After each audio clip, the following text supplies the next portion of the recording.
Hello, Deep Mindfulness Collective. This right here, right now, is the joy of being a live stream coming to you live from Brooklyn, New York. And if you're joining us anywhere other than twitch.tv/Deep Mindfulness, please feel free to come and join us over here. We got some camera freezing going on. Very high tech. Folks, lovely. Good to see you. Happy you're here. As always. Which way do I want to go? I want to go this way. Okay.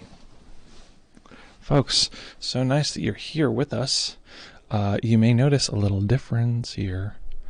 Something's a little different. Oh no, I'm all cut. My microphone is cut. It's caught under the bugger, under the carpet. There we go. Folks, lovely as always. What a lovely day to be here. What a lovely day. Let me tell you that. Okay. So folks, new entry into the halls of excitement is this sucker. This is a big old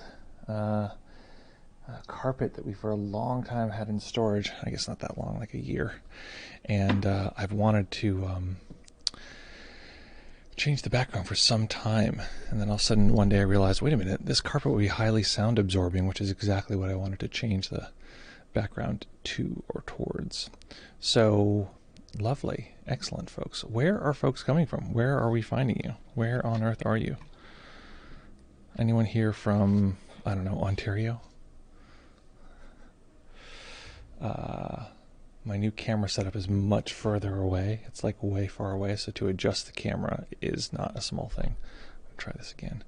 Oh my god, so we got a new setup for the second microphone. So here's a second microphone. Here's the first microphone. Here's the second microphone. And the new setup is, it's a wood, sort of, it's like a wood holster thing. It's hardwood. And I was like, oh great, we finally got it all set up. It's all there. And every time you'd move the mic, it'd go, it was insane. And so I was like, oh my god, I was like, this is ruined. But then I figured out a workaround. I just put a little piece of tape around the microphone stand and it worked. But it was very funny. I thought it'd be a new thing where it's like every time I touch the microphone. What do folks think about the new background? Is it good? Is it bad? Should we go back? Do you miss the old background? Do you miss... Oh my goodness, we have a new follower here. Every no Wanzen. Welcome to the channel. Thanks for following here. Let's see here. Oh, what? Log in? What, you want me to log in? Sorry, I'm trying to follow chats, but guess what? It didn't allow me to. So hold on. Ein Minuten here.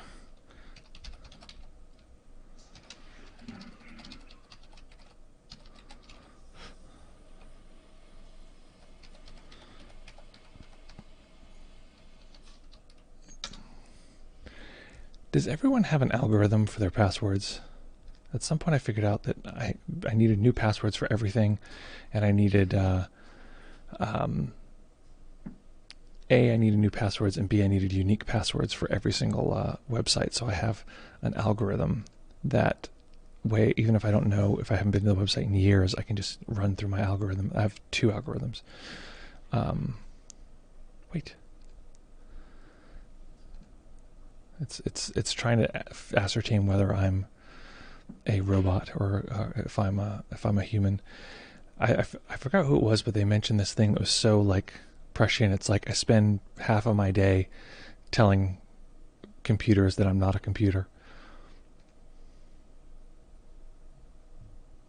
Okay, so that means that I've missed most of your chat, and the camera has frozen 4 times in 3 minutes. Okay, good. We know what kind of day we're off to here. Okay, I'm gonna have to do some lean in squinting to read your chat, so let's get in here, way in here. Okay, Maryland, welcome. Emily, good to see you from Maryland. Rebecca Sunny, Traverse City of Michigan, welcome from Michigan. I can't read the whole thing because it's on, I'll read it next time you type, because it's it didn't pop up here, folks. Let's see here. Nick says something about the carpet. Something about the carpet. See, this is the problem. One program crashed. Now I'm reading it off the screen like you guys might be. Let's see. Of course, Rory from Ontario. We have David. David, it says greetings from. I don't see where. Oh, there we go. I can't read that. Nairobi? Nairobi. Is that Nairobi? That'd be lovely. We have John joining us from Brooklyn. Welcome, John. I'm like fully disappearing. I'm like, goodbye. Goodbye, everyone. 2020 CL from London, from the UK. Rory. Every now and Zen. Ah, look at that pun. Rory, look at every now and Zen. I just want you to know Rory's got your back, helping everyone know your puns. So you get credit for that. Beep, beep, beep, beep, beep. Nick says, Janusz with the pronunciation. Hello there from Canada, Carl.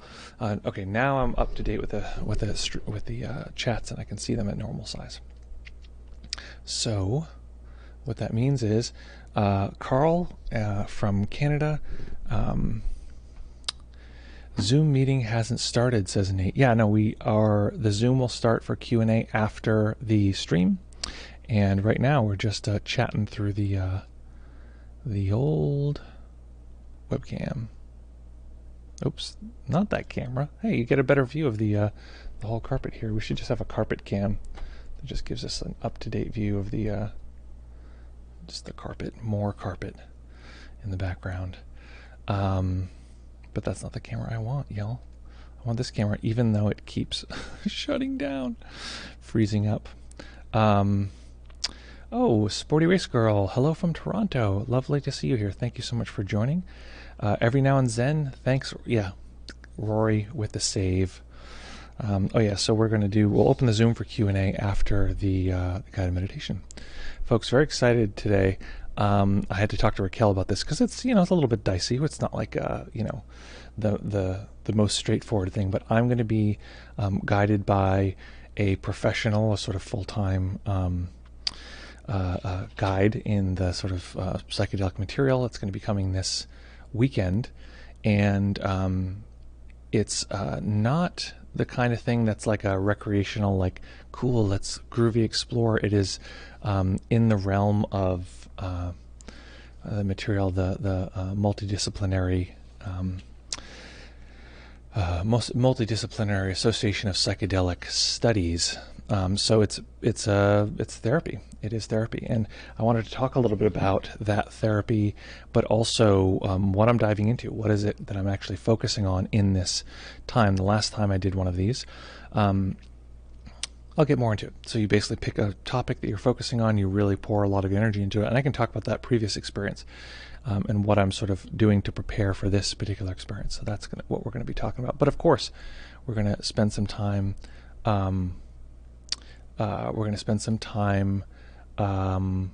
Hanging out and talking about your meditation practice. Wait, is Aishin on the line? I would love to if Aishin were here with us. That'd be so great. Did I miss one of the chats here? If Aishin, you're here, make yourself unknown. It'd be lovely to know that you're here with us. And since I don't have a designed meditation yet, we're going to go freestyle, which we've been doing most days. Oh, is every now and Zen, Aishin. Lovely. That is what a treat. What a treat. Thank you so much for joining us. It's lovely to have you here. We should get, I'm sure you don't want to work right now, but we should get Aishin on the line when we do our Q&A, and we can get some excellent perspective, expertise. Folks, we're back to the old fight to find the bell striker. Found one. Okay, we got a bell striker. So since we don't have a designated meditation, I'm curious what's coming up in people's practice, what they like to explore today, or any questions you have about your own practice, about life in general. How do you deal with X, Y, or Z in life? And we'll design a meditation around that. We will go straight from there. Yeah, anything going on that you're curious about, or what's going on in your practice? Beep, boop, boop, beep, boop, boop. Okay. Everyone always goes quiet at that point. I'm like, so what's going on in your practice? Like, oh, it's time for quiet. Oh, everybody, it's like suddenly someone snuck into the house and it's like, it's an intruder. What could it be? I gotta hide into the bed. No, I'm just kidding. I watched this terrible movie last night called Hannah. I was like, terrible time sleeping last night. So at some point I was like, I'm just going to watch a movie. The movie was called Hannah, and it was like an action movie. And from the very beginning, I was like, this movie is so poorly paced. Beautiful movie, but it was like about this like, you know, savant fighter girl who's like 16, and she has to hide under her bed at one point. That's what my mind is on that. So, okay. I didn't want to imply like people are hiding or something like that. Nate, dissatisfaction. Okay, well that is certainly an ongoing challenge for many. We have AAO. That is a set of words. That set of letters I do not understand after XYZ. How's that? I don't know what that means, Nick. Feeling some aversion to sitting. Aversion to sitting. Great. Always looking for what's better with everything. Excellent. That's helpful to hear. Thoughts, sensations, physical sensations. Even when I am in a practice of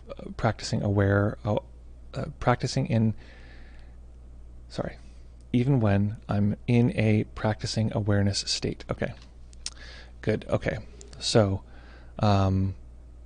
that's excellent. We can work with that. Okay, great. So folks, find that nice comfortable position that you can maintain for the duration of the sit.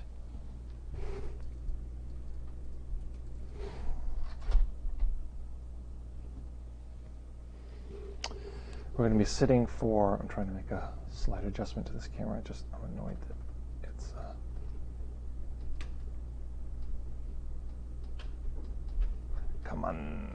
come with me. There we go. That line in the back isn't vertical. Uh-oh, I messed up. Let's see how we did. Yeah, it's much better. And now I'm too short. Okay. Excellent. A little more carpet. Okay, I'm sure this is what you signed up for. You're like, I want to go to this live stream so I can watch somebody adjust a camera for 20 minutes. Okay. So, finding that nice comfortable position that you can maintain for the duration of the sit. Oh, we have a couple more comments here. This might be good for the meditation. Sporty Race Girl, playing around with awareness and using Shinzen's turn back, but getting frustrated with not sure what or where I'm supposed to be. Excellent. Okay, that's hot. Hot. We can work with that. Okay, that is helpful to hear. Next, we have Rebecca from Sunnybrook Farm. That's what it said. Thanks for that. Someone just posted about when you are overwhelmed with emotion and having trouble finding subtleties in formal practice, but want to shut down grief. Okay, so overwhelm and practice is hard to. That's a really good one. Okay, so we have a lot to cover. I like the challenge of like we're going to cover all of these. Let's see if we can. Thank you so much for this input, guys. I mean, it's so much more fun for me when I'm actually like guiding to the group of people that we're with here. You mentioned someone posted this. Just let me know if I missed something that I should be paying attention to right now during the stream. Okay, so let's take a look here at what we are observing. I want to make sure I'm catching all this, and hopefully you can see. You can test my driving whether I can pull off this this arrangement. So a feeling of dissatisfaction. The system sounds like clinging towards things that are better. Awareness and difficulties with turn back processes, frustration, sort of like where, what or where you're supposed to be or be doing, and sensations of overwhelm with emotion. Okay, great. So let's just get started. I don't know how this is going to come together, but we're going to figure it out as we go. So find that nice comfortable position that you can maintain for the duration of the sit.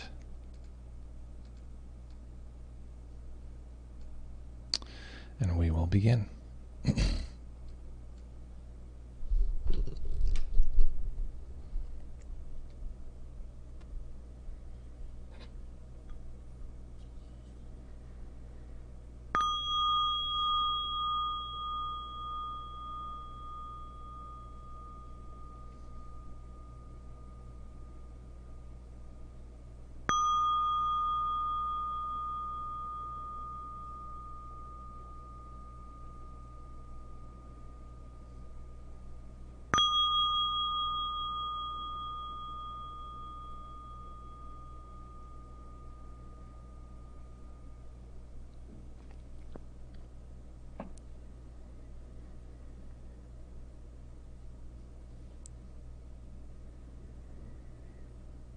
Beginning by taking a few comfortable deep breaths and just feeling the body rise and fall.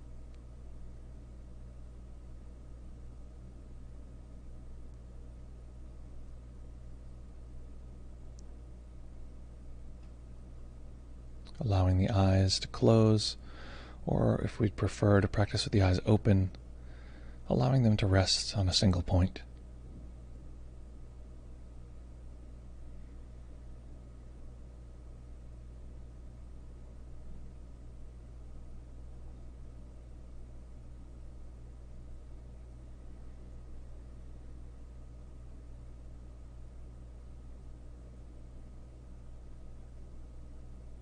Each time we arrive in a meditation, we arrive with the momentum of all of the previous moments.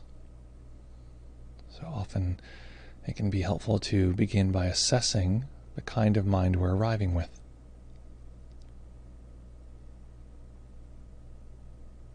We do this by simply attending to some simple sensations and watching what the mind does. So as I move through the body to relax different areas of the body, see how the mind holds these sensations. Does it attend to them for a moment, then jump away? Does it attend to the sensations and drift off into a soft, foggy haze? What is it like to stay with these sensations continuously? None of these is better than any other. We're just assessing the mind that we're arriving with.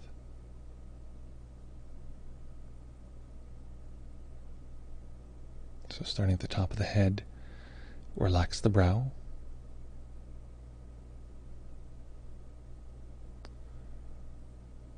Relax the muscles behind the eyes,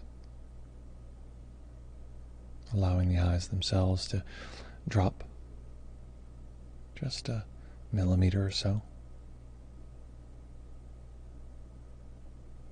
Letting this releasing and relaxing of the eyes themselves spread to a relaxation of the face, allowing the face to go smooth.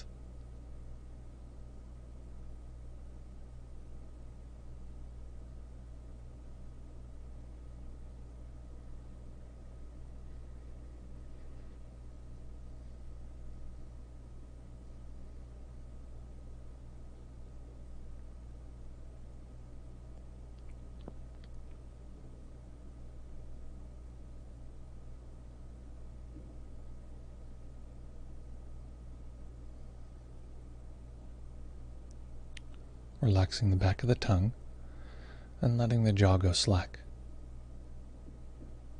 No need to hold it closed.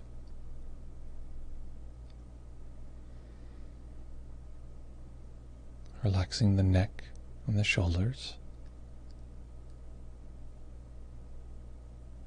the upper arms, elbows, forearms, wrists, and tuning into the subtle sensations in the palms of the hands and tips of the fingers. This part of the body has a massive collection of nerve endings. So feeling the dense, vibrant intensity of the sensations of the palms of the hands and tips of the fingers.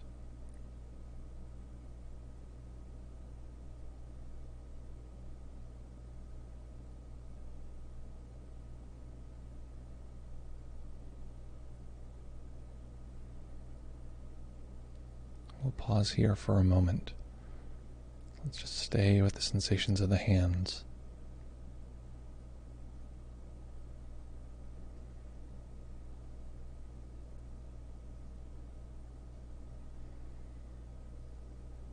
Noticing, is the mind jumping from one hand to the other? Is the mind holding both of the hands as one set of data? Does the mind hold the sensations of the hand and then jump away quickly?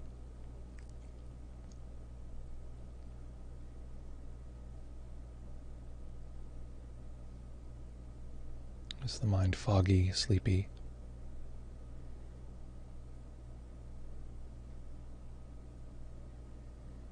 Knowing that any of these can be present to a lesser and greater degree.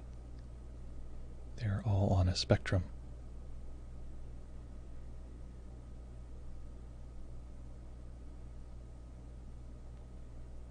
Is the mind adding judgment, assessing, and implying that things should be different?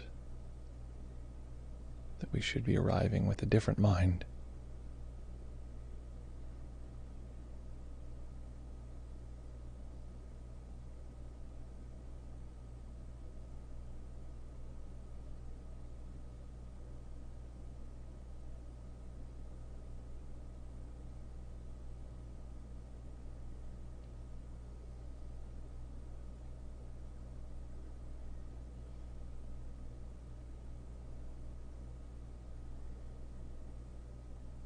We'll stay with the sensations of the hands and just relax the rest of the body to whatever degree would be helpful for our practice. The torso and below the torso.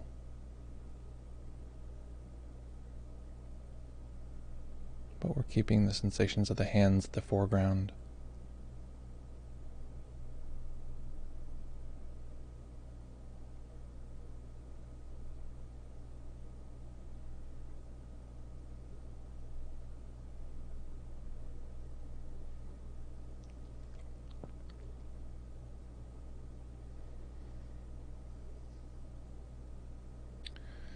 So what I'd like you to do is allow one of the fingers, you can pick which one, just to let it move very slightly. If someone were observing, they might not even see any motion.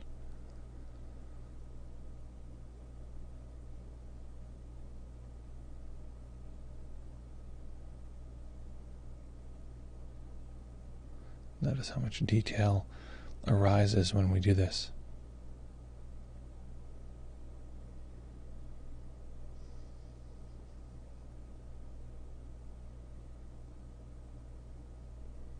If we move the finger with a bit more intensity, there's more sensation. And without trying to do anything, the mind just delivers this material to us.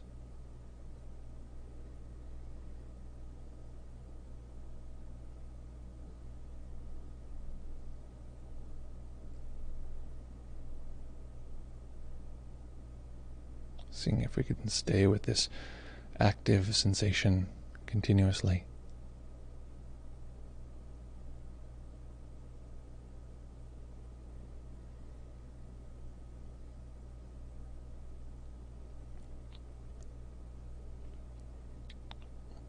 Varying the movement so as to keep the mind interested, occupied.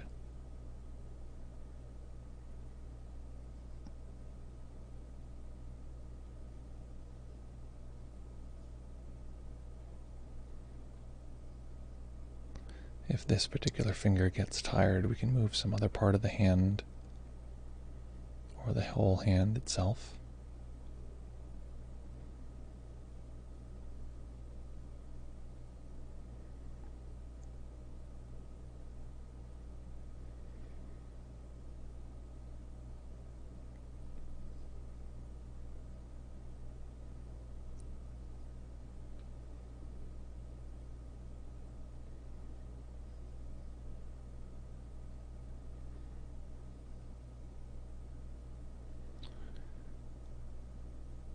As long as there's enough activity occurring in the hand or finger,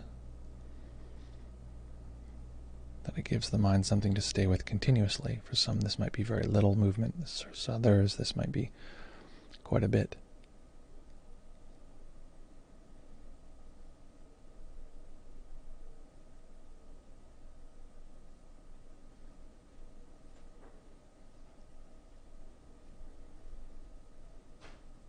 This may change from moment to moment. Sometimes we might need more or less.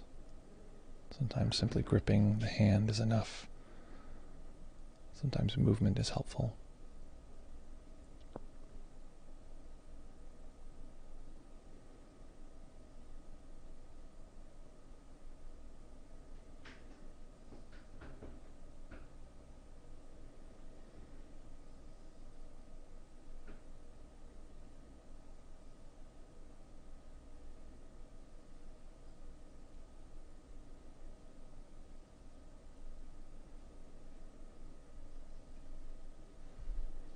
And noticing, do these sensations have the usual troubles that we arrive at our practice with? Do these sensations and their dynamic unfolding nature at this moment, do they have a to-do list?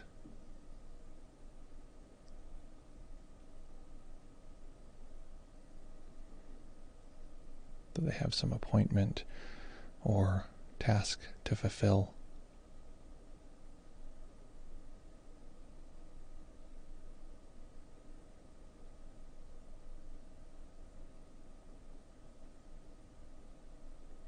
Each time I refer to one of these challenges, one of these things the mind often occupies itself with, the mind will likely flash back and forth between the sensations that we're detecting in the hand and our experience with these challenges, like a to-do list.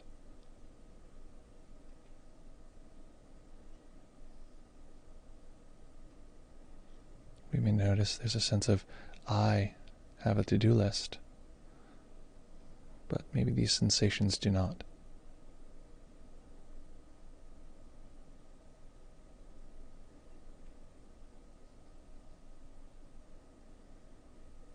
So I want us to experientially explore this difference by flooding our attention with the sensations of the hand.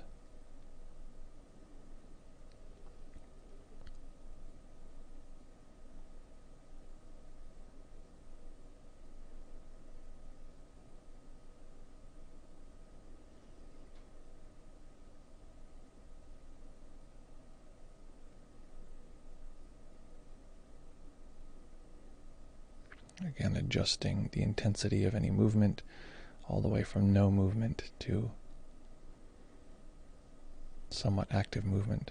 Whatever will keep the mind continuously connected with these sensations.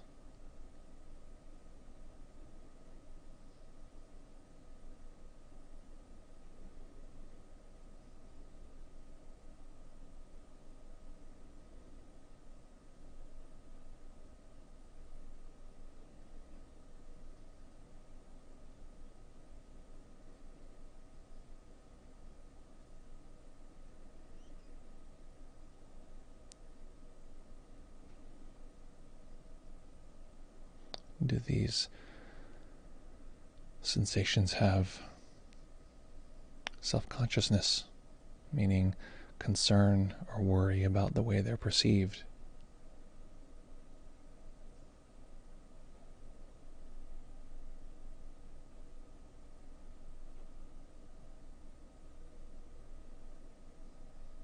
Do they have resentment?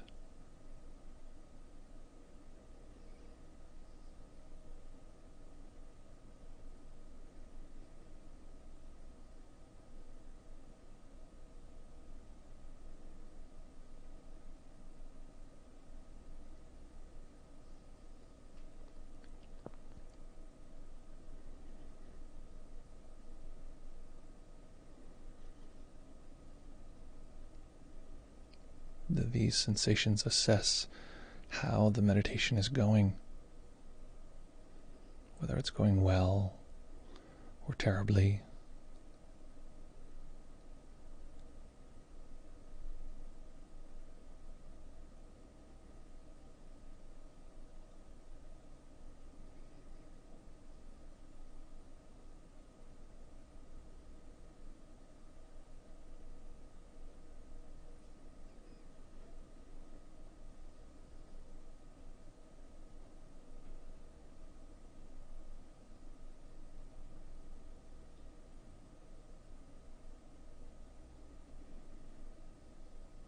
Are these sensations themselves? Are they concerned? Are these sensations worried?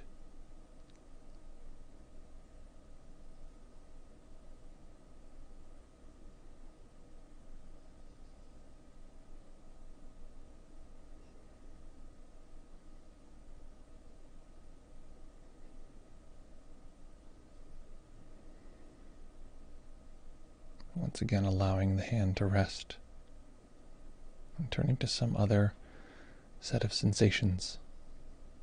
For now, we're going to not turn towards physical emotion in the body, but perhaps mental seeing, our sense of space arrangement,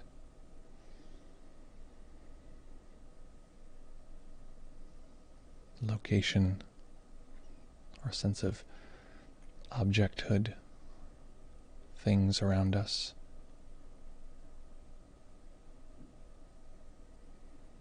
Or perhaps the simple darkness of closed eyes.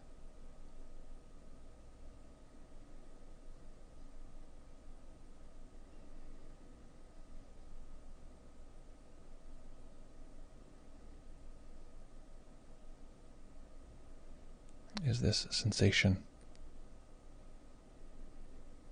concerned about the difficulties in the world?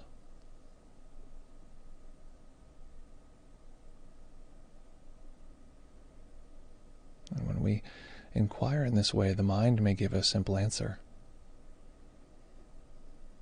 It might say, no, they are not, and be prepared to move along.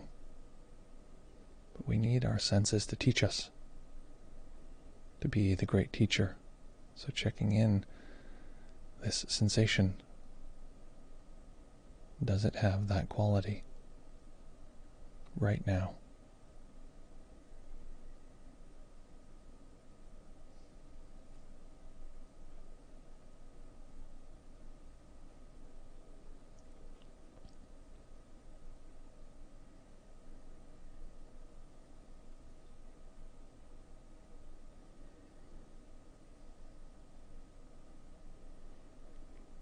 And so what's likely to occur in this exploration is there'll be an oscillation between connecting with this neutrality and the part of us that does have these concerns to a lesser or greater degree.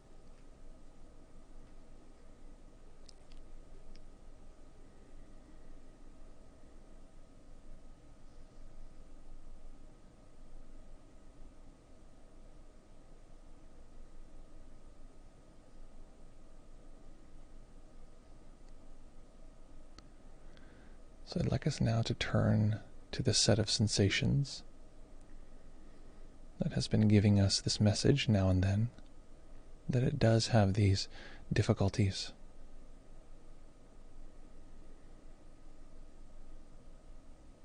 We've momentarily at times connected with the sensations that are free of these concerns. So now let's observe that part of our experience that's been telling us, no, we do have these concerns. Not getting caught in the narrative, the story in the mind, but looking for where these sensations are active now. Observing the large collection of them together.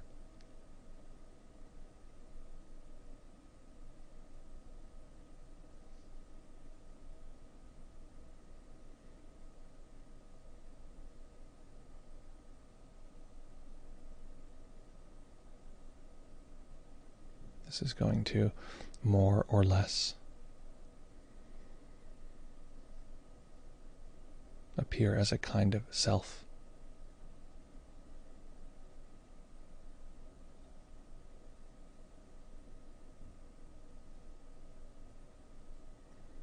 A set of sensations that tells us that there is an identity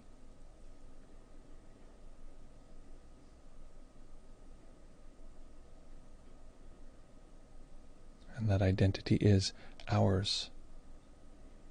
It's the me factor.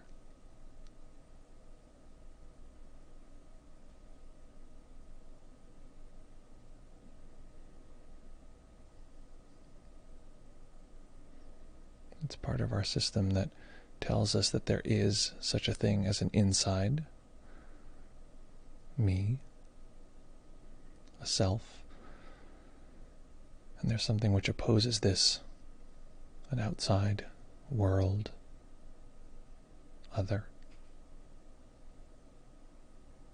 So if we can, simply observing the system producing this split, this duality,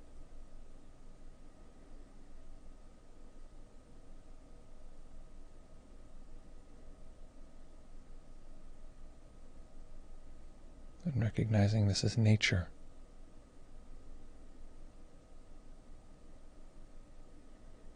It's the nature of the mind.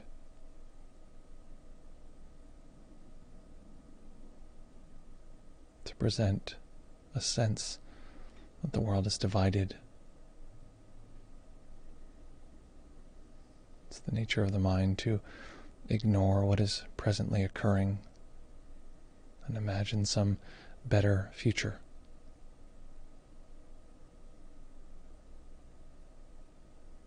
So seeing if we can have contact with and even hold that experience as it's occurring right now.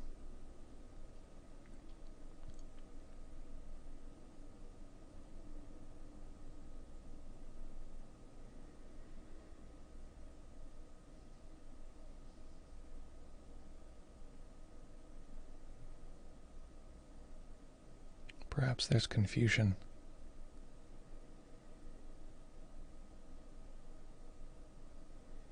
Or an assessment that this is going beautifully or going terribly.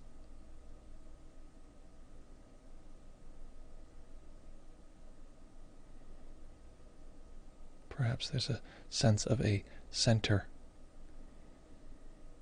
a place that all the world is happening to.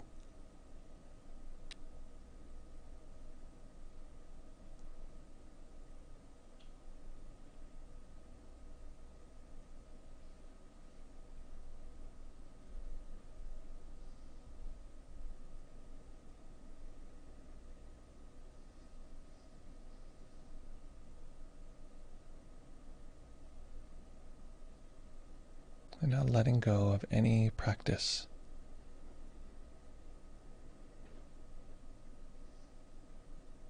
any need to do or observe or learn or grow. And just take a snapshot of all that we experience in this particular moment.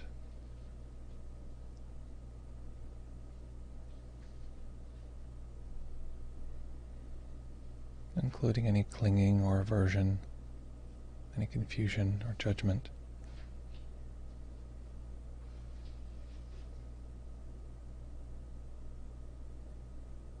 Recognizing that this is nature.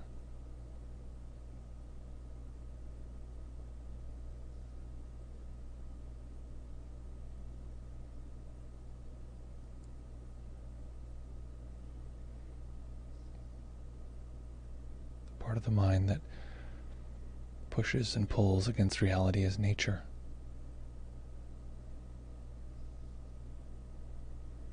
The part of our system that creates a self, a sense of inside and outside. This is nature.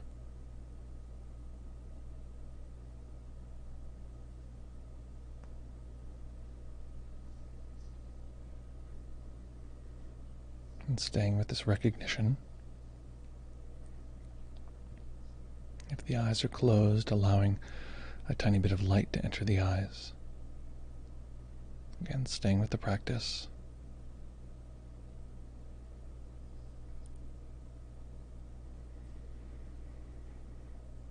Eventually allowing the eyes to rest on a single point as they fully open.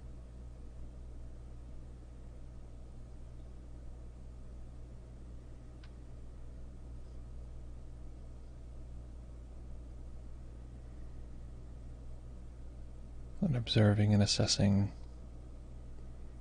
all of what we are experiencing now, regardless of what it is, as nature. Of course. Of course.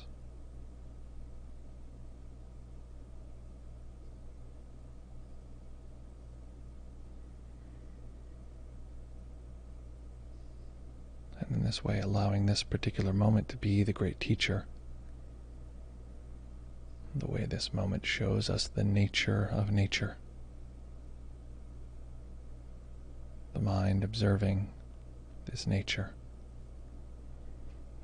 That which can be observed is nature.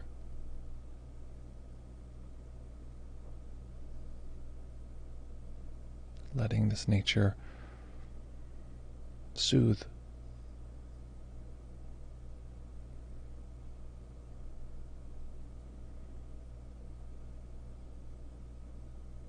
Allowing this nature to be a kind of home, a respite.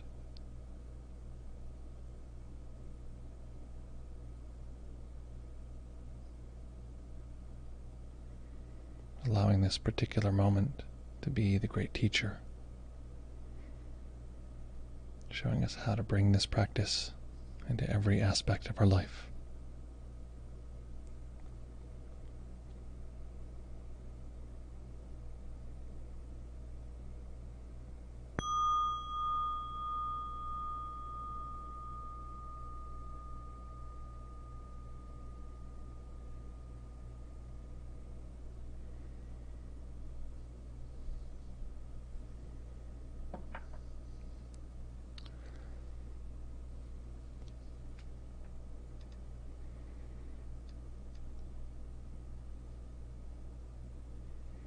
Okay.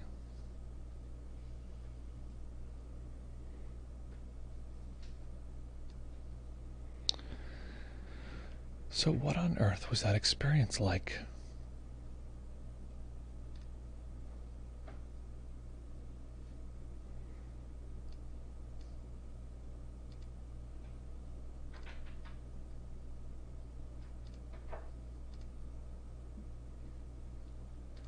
Okay.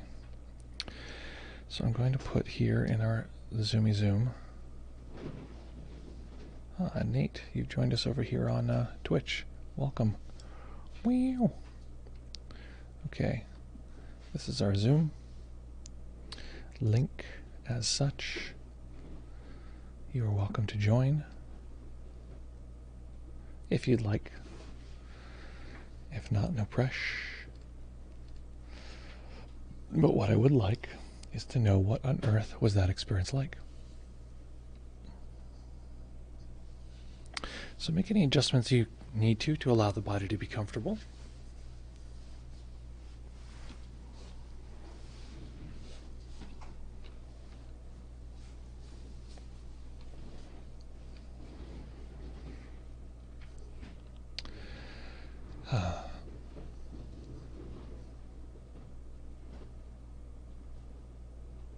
Let's see.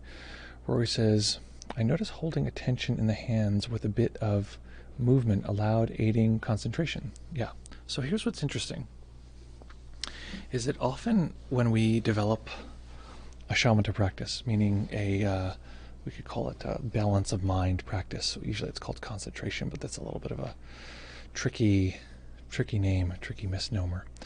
Beep, boop, boop. Usually when we do that, there's a sense of that it has to be still. And we're not actually trying to, we don't need something that's still. we ideally need something that will keep the mind occupied. So interest is one of the things that will do that, just being very interested, and also novelty, something that is effectively experienced as new. And the sensation in the hand, the ongoing change sensation, is can do that. But notice that when we did that part with the sort of changing hand sensation, I said, make adjustments for what you need in any particular moment, because it's going to be different, right? For a moment there, I was like, poking each of my fingers with my fingernails so I could really feel it. And then at some point, it was a very, subtle sensation that was, the mind was like, that's what met the mind. So there's something about recognizing that the mind has various recognizing that the mind has a variety of sort of ways that it can be. It can be very sort of speedy and jumping around. It can be very slow and subtle. And by needing to match that so that we can stay continuously with it, we sort of create a feedback loop where the system is on its own developing its concentration. Because if I just said, move your hand around really rapidly, for some people that's going to be way too agitating. If I said, don't move your hand at all and just pay attention to that, for some people that's going to be way too quiet and inactive. So in that way, that's one way to develop a bit of samadhi. Okay. What else do we have here? Okay, let's see. Nate says that was it was excellent signal. Excellent. Oh, I'm glad that it was excellent. Speaking of which, by the way, there's a new Bill and Ted's coming out, which I'm excited about. I'm very excited that that'll be coming out. I'm sure it'll be terrible. Hopefully it'll be really terrible and not, I don't know. Hopefully it'll be the right kind of terrible, not the other kind of terrible. But yeah, I'm glad that was excellent. I want to go back real quick before we jump forward. I want to look at the questions that we were exploring and see if this system actually had contact with them. Okay. Okay, so just to address what people had saying, I think that meditation leaned heavily on the question of satisfaction and dissatisfaction, in part because at first we looked at parts of the system that were neutral, and then looked at parts of the system that were which will create attention. The mind will often look at its opposite. It'll say, okay, here's one thing, but I want to see the opposite of that. If I say, look at everything on the screen that is not moving right now, only look at things that are still, the mind can do that, but it really starts to say, well, what about this? What about this other thing? So this is the not this factor. The mind looks at the other thing. So we looked at things that were neutral, and there's often some kind of relief in that. And then we looked at the things where it felt like it was telling us that things are, we looked at the place that was neutral, and then we looked at the place that was not neutral. And I'm curious from you, which was more relieving, which was easier to settle on. And partially what this process was about was soaking into the nature of the mind's tendency to not settle down, right? The mind is not settled down. It doesn't want to settle down. Doesn't want to, relax. So partially what we're doing is meeting it in a way that doesn't cause more turmoil, that doesn't create more turbulence. Because if the mind is like very jumpy at any given point, okay, the mind is jumpy, and we're like, stay still. What that actually is a kind of like more tension, and then the mind is like more agitated.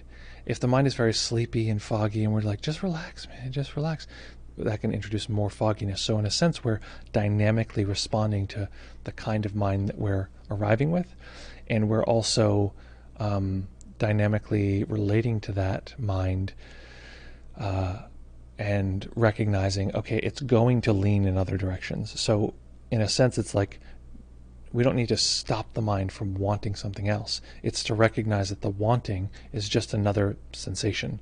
Because often what happens when the mind wants something unconsciously, there's a sense of it's wanting, I need that to be different. But what we're describing is the mind wants the moment to be different. I need that to be different, which is another layer of clinging. So to recognize that it's natural, the system's going to cling. And I think that when people talk about like the end of clinging, craving and aversion, I think that there are moments where we have a sort of an absolute zero and there's no clinging and aversion. And what those can teach us is that the system doesn't have to cling, and that clinging it's not like inherently the way to freedom. Because there's this tendency to think like if I just get the thing, then I'll finally be free. So, okay, that's big hands waving constellation of the things I'm talking about. So let's go on here. Okay, and then we talked about having emotion that was intense and not being able to navigate that, or you said looking for subtleties as a way to get out of like shutting down. Partially that's why I wanted to focus on the hands, because it can be very relieving if we're really overwhelmed to just attend to something that doesn't have those challenges. It's a focus away strategy. So really I realize what we did today was a focus on, focus away, and focus between sort of set of strategies. Focus on would be directly focus on whatever is disturbing. We did that for a little while. We said, okay, let's look at that sensation. And then we sort of opened it up to observe those sensations in the context of all the other sensations, creating a kind of between quality, which was a little bit more relaxing. And then we had the focus away strategy, which was to focus on the sensations of the hand. So at any given point, any one of those is going to be more or less relieving for us, depending on where we are. So those are a number of strategies there.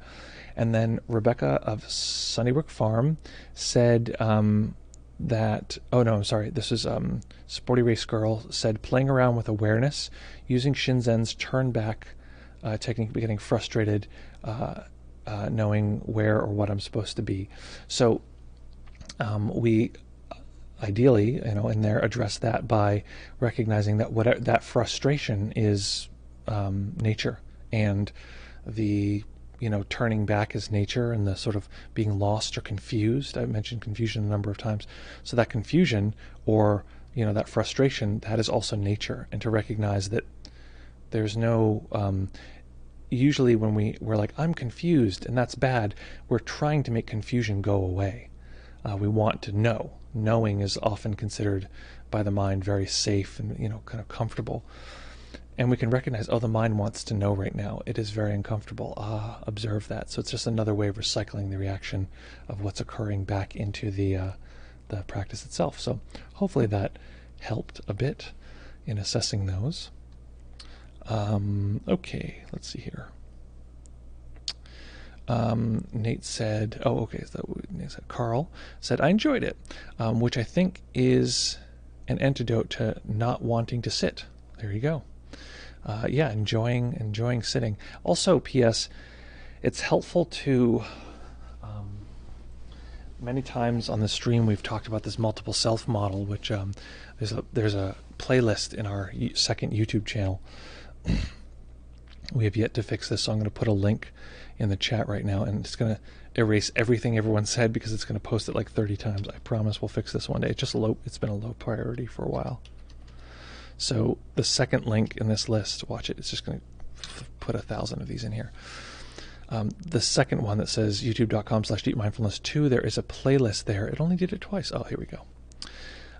There's a playlist there that is about the multiple self model, and that can be helpful to find the self that doesn't want to practice, because that self has needs, and those needs are valid. So check out what those needs are, and often if we meet those needs, it won't express itself in this sort of less than ideal way, because there's part of us that wants to practice and part of us that does not. So if we can address the needs of the part that doesn't want to practice, typically it won't then fight against the other part, or we'll be able to negotiate those different bits and pieces. So hopefully that is helpful. Rory says, I also notice moving a finger slightly would recreate an image of the hand in Cien. Oh, we have a lovely follower here, Broxium. Welcome, Broxium, and thanks for joining us here. So Rory says, I noticed some Cien when I moved the finger, and that aided concentration by keeping other thoughts out of C space. Excellent. That's an excellent little detail that you noticed. That's interesting. And it's partially a lot of our we could say concentration or balance of mind, is based on finding a way to get the mind to have, how do you phrase this? Stabilizing the focus range of the mind. So the mind is just hooked on one little piece, and that little piece just stays there and stays there. And a lot of that is actually locating CN. So that might be a major factor in how these pieces work here. So that's very interesting. Thanks for the heart, Rebecca. Jamler22, good to see you here. Felt like equanimous sensations around my hands were expanding, and at the end contracting, almost feeling like physical sensations of my hand again. Interesting. Well, that's that's a very interesting, especially since we're going to talk a little bit about the psychedelia. That's one of the interesting things that I find from insight practice is this recognition that all of these cool psychedelic states, all of these bits and pieces are, it's the same material as our ordinary sense data. So we can feel the sensations of the hands, they can expand, they can turn into sort of celestial, transformative material, and then all of a sudden it sort of goes back and whoosh, turns back into ordinary hand sensations. And the part of you that says, wait a minute, these seem like these might be the same sensations, that is, that's wisdom arising, recognizing, oh wait, like this, whatever transformative material, it's actually embedded in the fiber of our experience. This is one reason why at the end of the meditation I always say, let this particular moment be the great teacher, because it's like nature is emphatically trying to tell us the path to peace and the path to awakening and this kind of thing. It's trying to do that by showing us all of this material right now, and we often get so concerned with some other future moment that we miss the fact that deep satisfying transformation is being delivered to us constantly, but it seems we treat it as not important. Rosalind, let's see here if my reading mind will get through this. Jokel the binger into oblivion, and you'll not be so frustamedicated, is what my buddy Zolef told me. We used to call him Dimmel back in the day. Ha! If only, if you know what I mean. I do know just what you mean. He was trying the nofap. I feel like just running from fear of being binger. Lol. Silly Zoloff. Yeah. Well, hey, I identify. I think we've all been through that one time or another. Rebecca says, thanks so much. Have a scheduled call with my daughter at noon. Lovely. Is it noon already? Okay, yeah, we're at 60 seconds. We'll make it to Zoom and Twitch next week. Lovely. Glad that we'll see you soon. Sporty Race Girl says, there was comfort in knowing that it was all nature. Thank you. Well, thank you.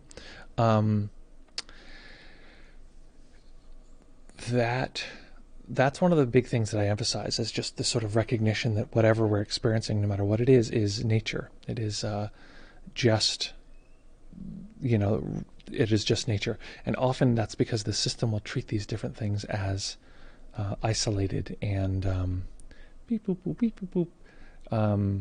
It'll treat them as alien. A pain in our leg, oh, that's not nature. Nature is when I'm peaceful and things are good. This is, gotta get rid of this.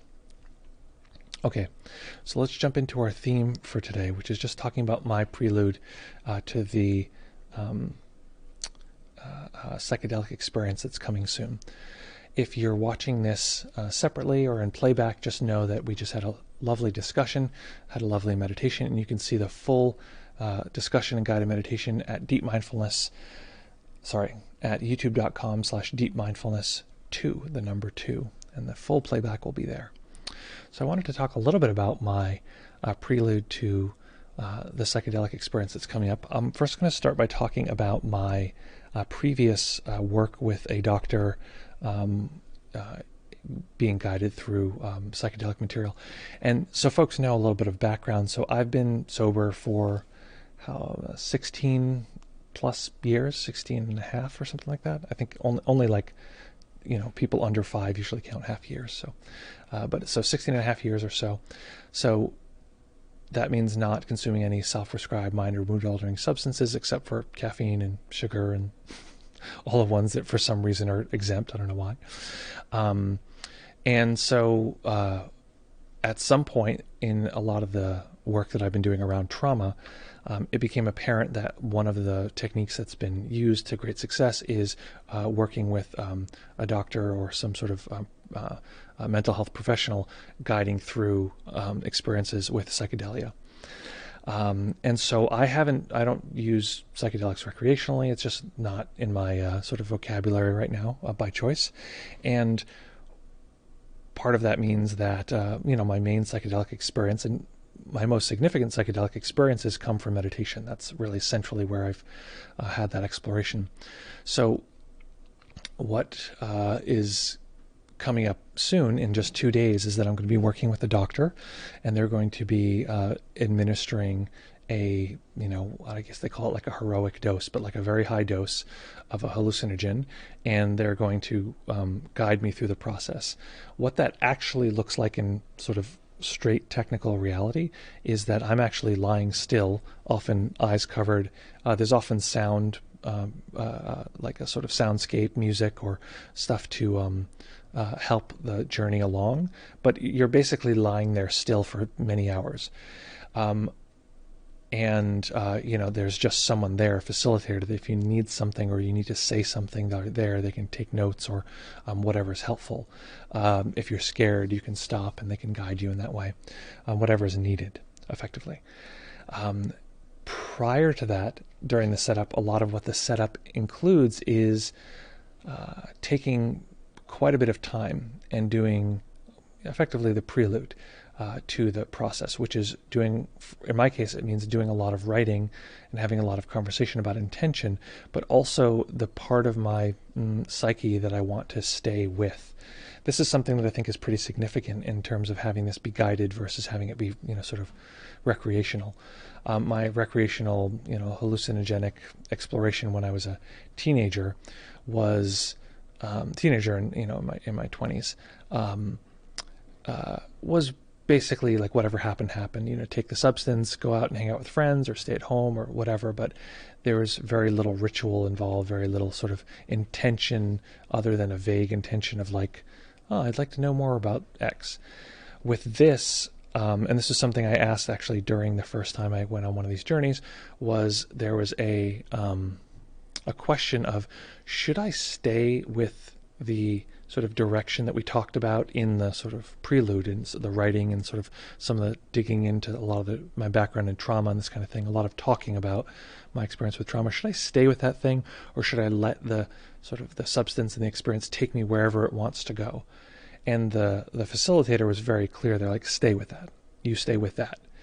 And I think that that's one of the most significant parts of this, is that because there's not a lot of other activity occurring, because there's not a lot of, walking around or seeing cool sights or whatever it is, the system is able to concentrate, is able to stay with something, and you can, to some degree, direct where that's going to be. Now, of course, part of the premise is you can't direct the entire experience, but you can direct some of the experience. And so that direction is basically like a kind of bumper, and whatever is occurring, the intention is to let it be relative to this set of material that you're trying to process. Now, of course, a lot of the psychedelic experience is rearranging what we thought was the material of our sort of what was relevant to that. It'll sort of show us a lot of stuff that's kind of from all over. And that's relevant, but I think part of what that does is create a kind of anchor around which all of that can occur. So in the prior experience, a lot of what I was working with, and this might be strange to hear because typically meditation teachers don't talk about their internal landscape so much. It's not that common, not that useful in many cases. I want to do so. Whatever. I won't get into my own meta-analysis. Maybe it'll be clearer as this unfolds. But what I was talking about in particular was a somatically held emotion, which was a fear that I felt in the throat and the chest that I've done, just hundreds of hours, full retreats, full, I think a month in Burma was spent almost semi-exclusively just working on this one sensation, because typically, if you work on a particular sensation or a set of sensations for anywhere between like a minute and like a few hours, or maybe even a day or a few days, it'll typically deconstruct and it'll just like come to pieces, and you can sort of see its constituent parts, that kind of thing. But what I found was these somatically held emotions, and this is what I was informed from various teachers specializing in this kind of material, is that the old emotion, the somatically held emotion, doesn't necessarily want to break down in the same way. And often if we use the same tools and the same way of relating to these emotions and sensations, it can have a counter effect. If we simply focus on the old emotion, or if we just really attend to them and zoom in, it can actually be more dysregulating. It can be more disturbing. It can actually re-traumatize ourselves if we don't allow ourselves breaks and this kind of thing. So for years I'd worked on this one particular fear, etc., and I knew that that's what I wanted to work on, because all of these different types of therapy that I've done, including EMDR and neurofeedback and schema therapy, and I'm very active in therapy, and I highly recommend that. They had all had an effect, but the effect wasn't enough. I tried at certain points medication, medication meaning like psych meds, Wellbutrin, that kind of thing, at all of which to sort of address and get into and deconstruct this experience, this old emotion, which was really prevalent and really plays out, would have effects in my life. Again, all of which I would never have noticed if it weren't for a lot of the depth of the practice actually showing me like, hey, this is actually shaping a lot of your worldview. So in the first experience, I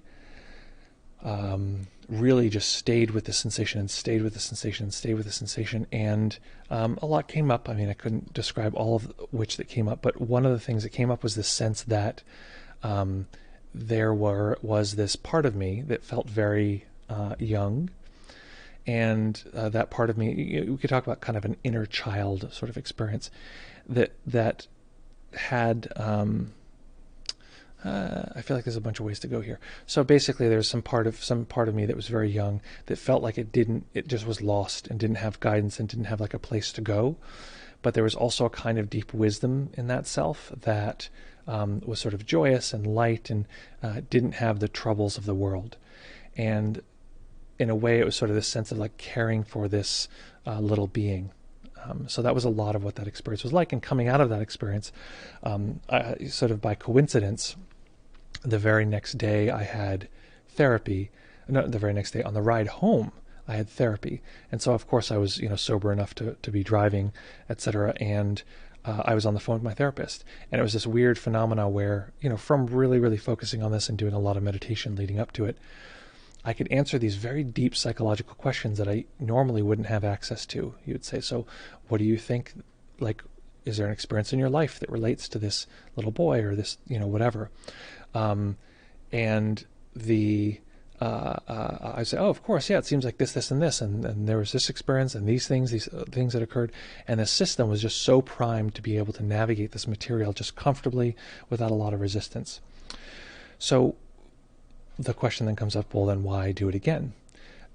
It's partially through the recommendation of the guide that I'm working with. I don't think that I can share the person's name just because of the nature of the work itself, but I'm going to leave it there because I think it's right now within the climate that we live in. That's important to know. And although we can talk about it, maybe people can leave in the comments resources that might be helpful. I think reading, and practicing is actually one of the helpful ways to sort of get into this. And if someone wanted to get into this kind of material, I generally would suggest getting very good at meditation if that's not your experience so far. That would be an excellent prelude because all the work I did prior to that was really significant in helping this along. So this time what I've noticed, and this is something that is, again, I don't think people usually talk this much about their internal landscape. Maybe they do, I just don't see it. But what I've found is since the preceding time that this occurred, I never realized how much shame was a central part of the way I relate to the world. And it's very strange to me. It's sort of like this thing of realizing, oh, I've discovered that actually my heritage is something completely different than I thought. And then saying that to people, it just sounds like so normal. Like, oh yeah, you've discovered you are Italian and not Polish or something, which I believe I'm 100% Polish. It's like, okay, cool, that's a piece of information. For me, it's still surprising even to say that. It's like, okay, so apparently, from my experience, shame is very central in the way that I relate to the world, or the system is relating to the world.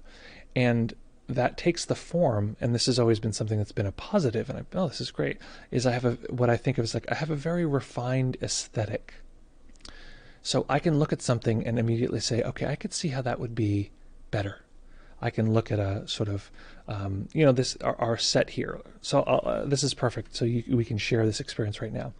So we just changed the background, which I think aesthetically is quite a bit better. And somehow that difference in background makes these lights that we have here, they just seem wrong. They seem a little off. And the color relationship between the lights and the clouds over here, and the carpet, something is off, and my mind can see that there's a kind of tension in those pieces, and there's the sense of wanting to resolve that. Just like, I want to resolve that. And it's probably the likelihood I probably will. And now I've put it in everyone else's mind. They're likely to have that stuck in their mind if you're anything like me. So that's fine. That's well and good. That's useful. The thing is that that extends to the experience of self, and the self is like, yeah, there's something wrong. And so what happens is, externally, I'm like, everything, maybe not everything, but the system tells me that everything that I'm looking at, there's another problem here. So I look around my set and I see like, okay, here's a little component that's like a little converter for my computer. My mind immediately goes to all the problems with my computer, and all the projects, and then immediately to like, okay, well then there's all of these projects that I'm doing on my computer that I need to finish, and then timelines, etc. So the system tells me that everything I'm looking at is a link and a sort of link in a chain of things that are wrong that need to be resolved. And ultimately, it seems like the ultimate thing that really needs to be resolved, that really is not okay, is the self. So the self feels that itself is not okay. And so there's various levels of identification with that. Sometimes I believe the system thinks that that is reality. Other times I see that as a constellation of reality. And part of the reason I like to talk about this in particular is that it helps actually break apart the unconsciousness, because my strong belief from my experience is that most of our troubles come from unconsciousness, and most of the time all that needs is consciousness. So that brings us to this particular experience that's unfolding now. So Rory asks here, what psychedelic? So I'm a little hesitant to describe that, because I have a little bit of hesitancy that the mind, that what will happen is that, maybe not for you, but for various people, that the mind will sort of link into that particular substance and then sort of go from there. So what I would say is the person I'm working with is picking the substance for me. I'm not picking what it is. In my mind, I would say, oh, it should be this and this, having some experience with psychedelics in the background. That said, the person is in charge. So each one of these different medicines has different sort of implications. The person is very aware of dose, and very aware of like what is appropriate for given bodies, this kind of thing. So that's part of what working with a professional means. My guess is that within 5 and 10 years, this will just be standard practice, and you'll just be able to access therapists who can do this kind of work. Which, P.S., if this is of interest, again, this is not for everybody, in part because it's like, financially, it's significant. This is the most expensive hallucinogenic sort of journey that I've ever taken. But I think it's Sacramento. If it's not Sacramento, it's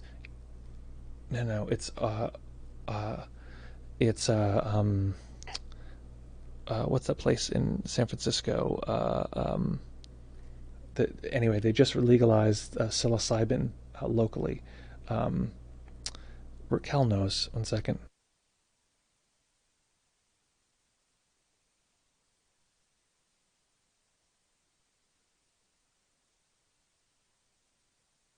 Okay, Raquel doesn't know. Raquel doesn't know. It's Oakland. That's right, Oakland. Oakland has legalized psilocybin, and Denver, I think, has legalized psilocybin. So, not that psilocybin is a substance that anyone should or should not use. I'm not recommending this, and the likelihood is that therapy there and therapists there are going to be interacting with that material much easier. So there's mushroom dispensaries in Vancouver. Very interesting. I did not know that. There's an I can't find that. I won't be able to find the link now, but there's a very interesting. Oh, actually, there's a movie called the Fantastic Fungi. I keep calling it Fantastic Mr. Fungi. I don't know why, but guess what? This movie came out, last year. It's about sort of basically how fungus itself is very, cool, and there's sort of a long history and how it's like as an ecological, substance, and then gets into the psychedelic stuff. And P.S. I'm in the movie. Most important character. I don't know if I mentioned that on stream before, but at the 1 hour 3 minute mark, I think, I'm on screen for a little less than half a second, and I got to just say, I really steal the show. So, okay, let's see here. Question has arisen here. What about psychosis? Thoughts of risk of psychosis. So I think that I don't know what the evidence bears out as far as psychosis, or if it's something that if people have a background in some sort of mental illness, if the system will push you further into that territory on its own. But basically, you want to work with, if you have any sort of background in that kind of material or any concern around that, you generally want to have a therapist that you're working with.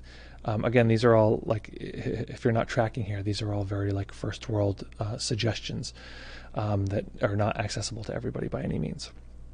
So you want to have a therapist you're working with. You definitely want to be working with someone that understands your kind of chemical background. In many cases, you cannot be using any kind of psych meds at the same time. There's often interferences between these. Fantastic Fungi. Thanks for that link there. Yeah, I'm there somewhere in the movie. So that's generally what I would say there. And there's probably some good resources on that, because a lot of people are talking about that at this point. For myself, I don't think so. Having sort of made the decision early on in my life to use substances recreationally, I have quite a bit of background and experience with psychedelics, so I have not had that issue personally. So, but I cannot speak to safety for other people. I'm not suggesting that anyone go out and try this, which is part of the reticence to talk about it openly, but there we are. David says, thanks for sharing your own experience with and landscape. Really interesting and helpful. Well, I'm glad that's helpful.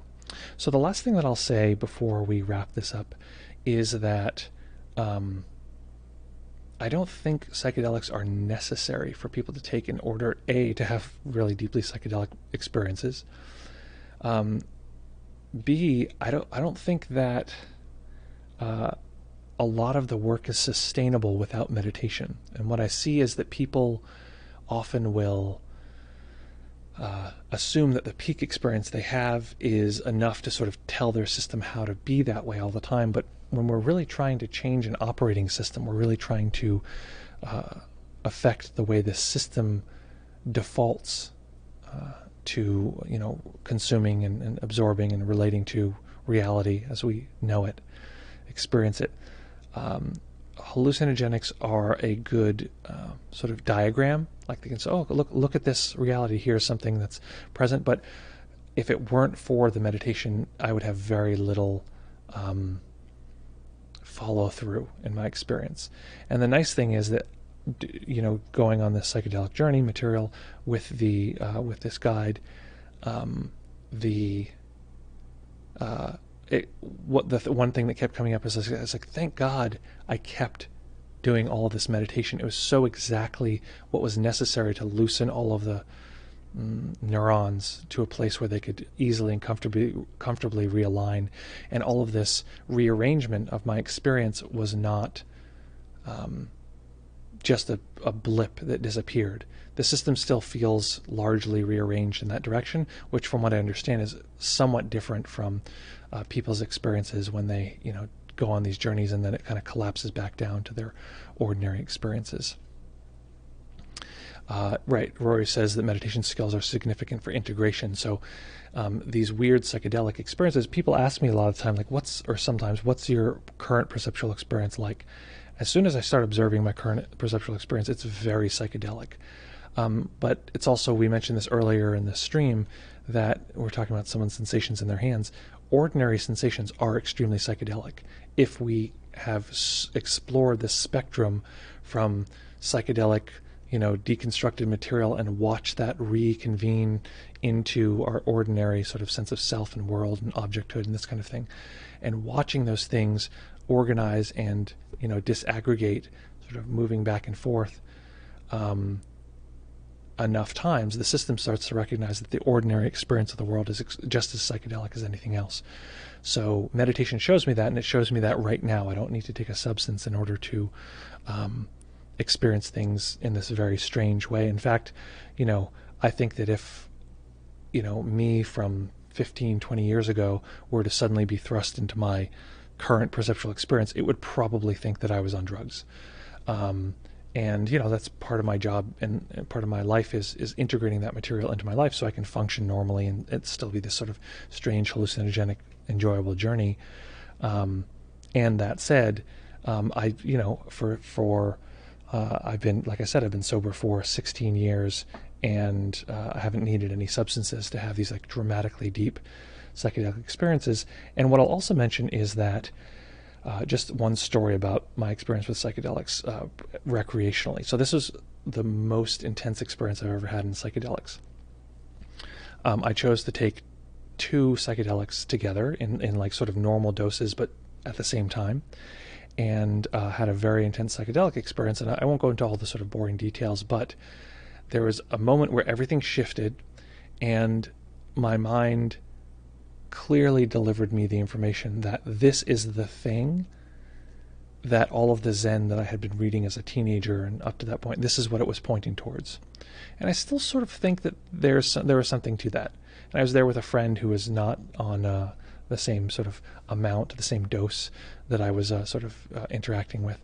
And it sort of pulled them up. I think my experience pulled a lot of people who I was with up. And I was talking about this specific detail about Zen, and they had done quite a bit of Zen reading as well. And they said, yes, this is it. And part of my mind said that this was awakening. This is the experience of awakening. And what I struggled with for the rest of that particular evening was, why do I still have a body? Why is there still this form? It doesn't make any sense that there's still this sort of magnetic form. It seems like the system wants to just sort of explode into like, explode atomically without any sort of gravity of any kind. And I think I have a much clearer sense of why that is. It's like what I described before, where the ordinariness is the same material, and the system couldn't see that there's actually no real difference between the two, that the organized body, the organized sort of inside and outside kind of experience is the same material as the sort of expanded experience. So that was my, biggest sort of most dramatic experience on hallucinogens. And then I was at a retreat. I had a very, very intense, sort of psychedelic experience through meditation. I then, because of that, I was, thrust into what I'll now consider like kind of my first significant meditation-related dark night experience. The camera has frozen. So that was my first sort of very significant, sort of completely pervasive experience with, dark night material. I called Shinzen. He basically, in a way, it's like talked me through it in about 10 minutes, which was very impressive because I was very, like things were, very topsy-turvy. And I decided that I was going to go to another retreat with Shinzen. I went to this retreat with Shinzen. I'm sitting there listening to him do his like opening talk at the retreat, and we had already talked. And usually teachers will absorb what people are saying around them and then turn that as part of their talk. So he was talking about a variety of things that were interesting: the Theravada model versus the Zen model of awakening, and some of the things that I was describing to him. And he described something specific, which I don't have to go into, but what started occurring was time was turning off and on. This is my perceptual experience. Time was turning off and on, and it was like there was just this these blank spaces where whatever, I won't even get into it. There's a lot of weird phenomenology. So time was turning off and on, and it was an incredibly significant sort of experience. And what occurred to me, this sort of wisdom or the sort of like knowing that arose, was the system said, this is exactly like that hallucinogenic experience that I had X number of years ago. This is the same exact arrangement. I've had this experience before. And then the system, thankfully, very wisely said and gave me the information that this is not like the end result of this process. This is very clearly a beginning. And it showed me that the depth of psychedelia that I had experienced was a kind of, like I said, like a roadmap. And when I just used substances and didn't have the meditation to back it up, the experience was like peak experience. This is the highest place things could go. But when I had cultivated the experience slowly and you know, piece by piece, and of course there is a J curve in the process of meditation, it was very clear that this was a clear beginning, and that sort of strange psychedelic experience was not the end. It was an opening. And that's been my experience ever since then. And, you know, that was sort of the beginning of the end. That was when the system effectively wouldn't stop meditating or wouldn't stop metabolizing the world in that way. So that is what I have to say about that. Again, thank you so much for watching this and hanging out and having fun. If you're watching this in playback, just know that we have the same kind of conversations and chit-chat 3 times a week at, where is it? twitch.tv/deepmindfulness. So folks, I have a wish for you. It is a big old wish here. David says, hope to hear about your next experience, how it goes. May it be fruitful. Well, thank you so much. By the next time we have a stream, guys, by the way, little plug, Monday, we'll be back talking about what that experience was like. Oh, look, Arctic Society, thank you for joining us. Thank you for that, those well wishes. But before you go, I do have a wish. My wish for you is simply that you're able to enjoy this particular moment. Able to explore and accept that the system doesn't always want to be where it is, and that's okay. And if we can ask for the support we need, ask for help, doing the best we can, often we can move to a life that's quite fulfilling, quite rich. And part of that is simply enjoying the experience we're having right now. Folks, have a lovely day. Don't forget to be kind to your pets and plants. And the pets, those pets that talk, meaning our loved ones. Be kind. Take care of each other. We'll see you back here in fewer than 72 hours. Look forward to seeing everyone very soon.